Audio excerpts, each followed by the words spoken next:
Hello everybody, I am Jmulls of Jmulls Gaming, and I still have Xenoblade on my mind. I got Mira on my mind. Xenoblade Chronicles X Definitive Edition. I reacted to it, I theorized about it, but I want to just talk about Xenoblade Chronicles X, because I know there's a lot of you out there who have played Xenoblade 1, 2, and 3, or you've dabbled in Xenoblade before, and you've heard people talk about Xenoblade Chronicles X, and you hear all these different opinions. Some people love it, some people hate it. What's the deal with Xenoblade Chronicles X? So let's give my final thoughts on Xenoblade Chronicles X. This is an extension of my mulling over first impression series that's essentially my, review series. And in this video, I want to talk about why I love Xenoblade Chronicles X so much, why I hold it in such high regard, and what I really want to see more than anything out of Definitive Edition. To prep all of you for when we can all dive collectively into Definitive Edition together. I am largely going to refrain from story spoilers in this video, but there may be the odd scene in the background of this video. So let's dive into the wonderful world of Xenoblade Chronicles X. Let's rip the band-aid off with this game. There is multiplayer here. You don't need to participate in the multiplayer. I have played the entire game single player. You don't need the multiplayer at all. But it is there if you want to expedite a lot of the grind that some side quests may have, or unlocking certain endgame builds may have. There's a couple of Skells, which are the mechs that you utilize in this game, namely with the Ares 90, where you kinda have to go for multiplayer from my understanding, in order to unlock certain, crafting items. But for 99.9% of the game, you do not need multiplayer, and if you don't want to interface with that, you can just choose to ignore it. But a lot of the side content in Xenoblade Chronicles X can be very grindy, especially gearing for endgame and stuff like that. So the multiplayer overall can just be a way to quicken that experience, since you are awarded tickets that you can then turn in for items of your choosing. Now let's talk about Xenoblade Chronicles X from a more philosophical perspective. The way I've always put it is that in the same way that Xenoblade 1, 2, and 3 focus so much on the story, on the world building, on the characters, on those character dynamics and all of those elements, Xenoblade Chronicles X takes just as much care and attention to detail, but when it concerns the open world exploration and the gameplay. Because Xenoblade Chronicles X, on the whole, is more so focused on that gameplay loop and gameplay experience than it is telling a story in the same way as Xenoblade 1, 2, and 3. So I would not recommend approaching Xenoblade Chronicles X expecting the same experience that you would out of the other Xenoblade games, because that's not what you're going to get here. It is an open world adventure. You will be exploring the open world, navigating it. There is a whole host of side content. I think, in my opinion, Xenoblade X has the most side content in the series. There's a lot to be had here. There's affinity quests for all the different party members. There's more than you think. There's a lot more focus on hot-to-hot events, but they're a bit trickier to unlock. The affinity system you may be familiar with from Xenoblade 1, that is in Xenoblade X. And a lot of side quests and those affinity quests that focus on specific characters, they're locked behind having affinity with these characters. Let's talk about the open world though for a second, because this is where I think Xenoblade Chronicles X really shines, because in my opinion, it's one of the best examples of how to pull off an open world game that I've ever seen. There's a lot of games out there where the open world feels like little more than a glorified loading screen, where it's just a bunch of time padding filler with little bits of content sprinkled here and there. But in Xenoblade Chronicles X, the open world is the content. Exploring it, immersing yourself in that world, that is the content of Xenoblade Chronicles X.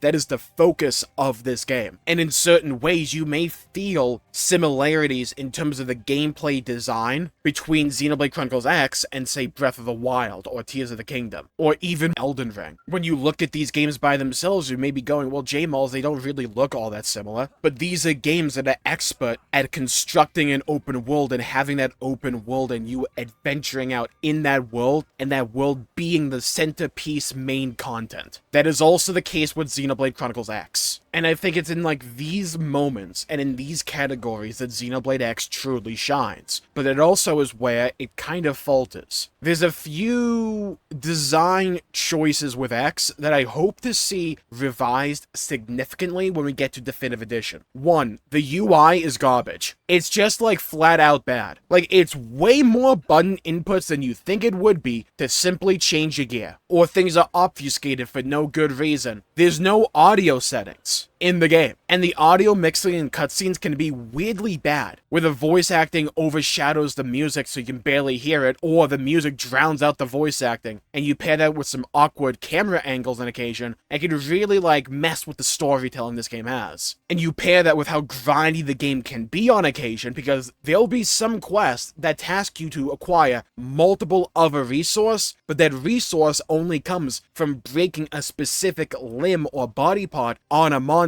And even then, by doing so, it's only like a small % chance. So an issue I ran into on occasion is that I was just over-leveled, so when I tried fighting these monsters, I couldn't break the limb before killing the thing. So I would have to purposely, like, nerf myself in order to acquire these resources. And some of these monsters only appear in the world at certain times, or in certain weather conditions. It can get weirdly tedious and annoying. And if they can smooth out these elements in Definitive Edition, I think that would drastically raise the quality of the game overall. Rein in that grind just a bit. Not even just a bit, a lot. You rein in that optional grind for side content a lot, alongside a revision to the main menu and the UI overall. Give the game actual audio settings. And in my opinion, that makes X a substantially better game with just those changes, and I think those things are very doable and manageable for Definitive Edition. And there's one other change that I would love to see, and that concerns the class system. I love the class system in Xenoblade Chronicles X. There's a lot of depth and customization, and if you enjoy RPGs and you enjoy player choice when it comes to your build and how you play, there's a lot of that in X, more so than in the other games. But it's a pacing issue for me, because Xenoblade is notoriously slow at the start of each game. That is like 3 times the case for Xenoblade X. And you will find yourself starved for just things to press in the combat until you get to like max rank for a class to where you actually have a good amount of arts with you. But the problem you run into is this is not just relegated to the very beginning of the game, because once you hit rank 10 for a class, you can then upgrade to a higher ranked class. But because abilities in this game are tied to the weapon type you use, if you then upgrade to a class that utilizes different weapons, like if you start with assault rifle and knife, but you work your way up to a new class that now uses dual swords and dual guns, you're back to square one. Not even, square -1. You have like barely any arts again, and you have to work your way back up, and if you upgrade your class again, there's a chance that, hey, you may have new weapons this time. So start over again. It gets annoying. And it just doesn't feel good that when you get a new class that you want to utilize because it sounds really damn cool, like Astral Crusader or Galactic Knight or Full Metal Jaguar, it doesn't feel good when you go from having 8 arts to 1. Now granted, when you get the final class for those weapons and you max that one out to rank 10, you then unlock those weapons and you can use them on other classes. So eventually at some point in the game, you can mix and match different weapons for different builds. It's really cool and fun. It's just getting to that stage that can be like pulling teeth. So if they're able to just fix the pacing with the combat in those sections, give you more arts earlier on for each of these classes, I think that will pay dividends down the line. And honestly, you do that alongside adjusting the UI, adding audio settings, and reining in the absurd grind that this game can be on occasion, I think the game would be exponentially better. Because these are very solvable problems, right? But in the existing game, they are systemic, massive problems for a lot of people out there. And they can obfuscate a lot of people's enjoyment of the rest of the game because these are pretty big issues. Navigating the UI in this game is annoying and a mess. and